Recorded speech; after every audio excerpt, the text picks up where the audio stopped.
Hello, this is Patrick 1969, and this is my review for the robot Damashii Arbalest.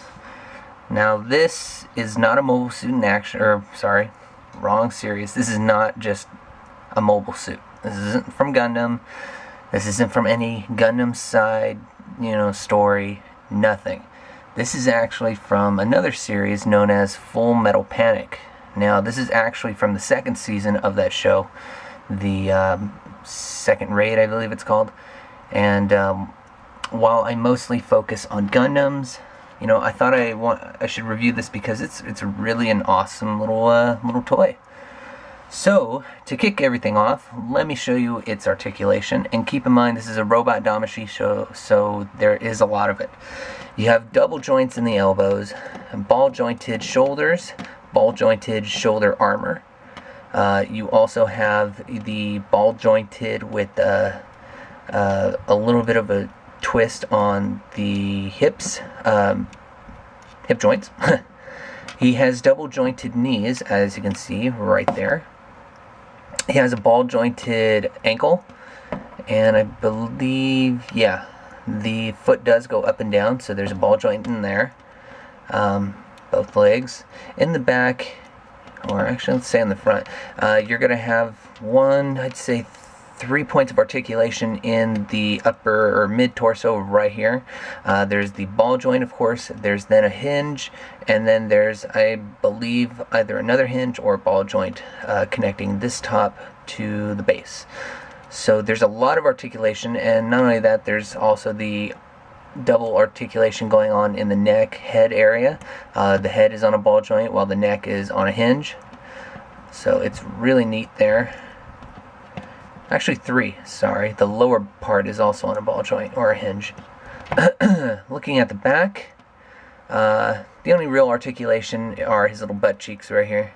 As you can see, they move up and down, and that's pretty much it.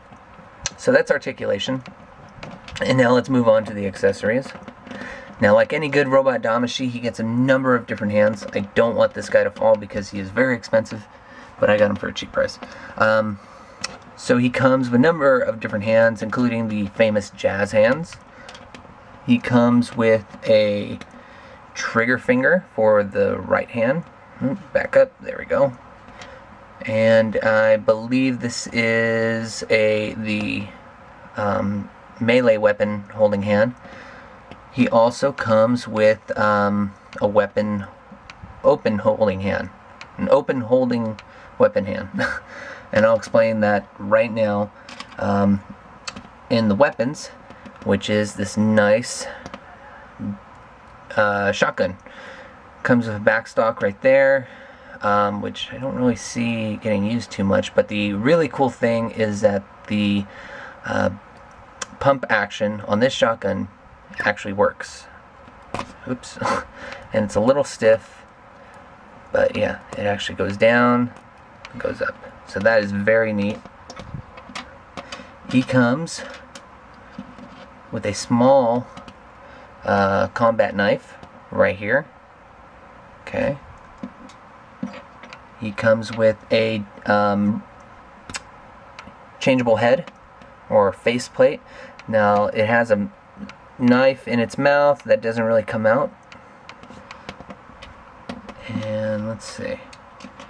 He gets a back holder for the shotgun and for knife, but not the small combat knife I showed you, but this nice big old combat knife that he has here. And in the series, this actually has a chainsaw kind of edge to it. It has a kind of a motor inside of it, or what, I don't know what exactly, but it's kind of like a knife chainsaw. I always thought that was neat.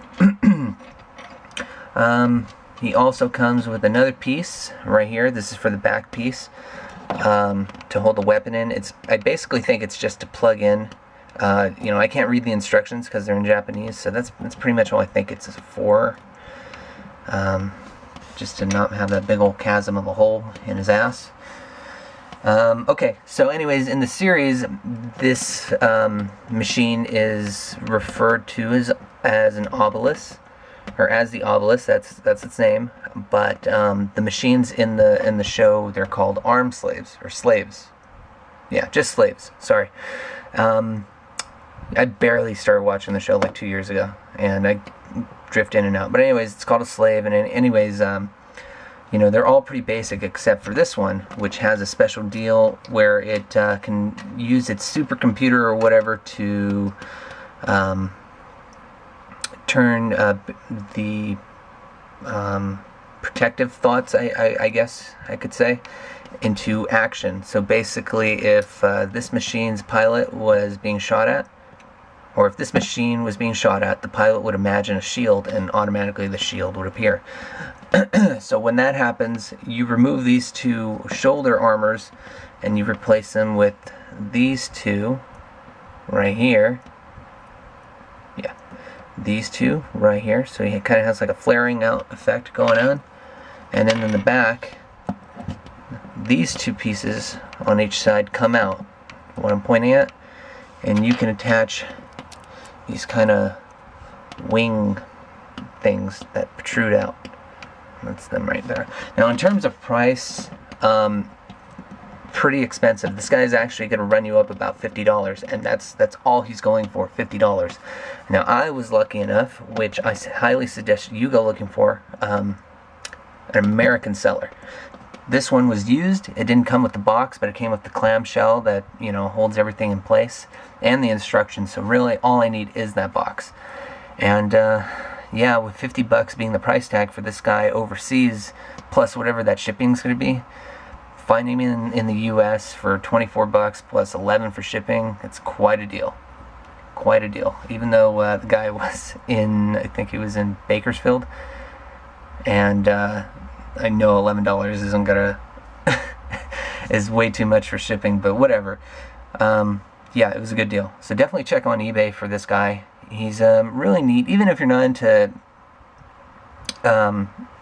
collecting mechs from other series, this one kind of just really it's really cool. So it's a nice addition to anybody's collection, whether, you know, hardcore Gundam fan or just any type of mech in general.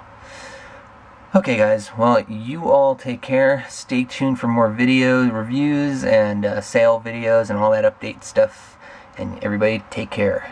Bye-bye.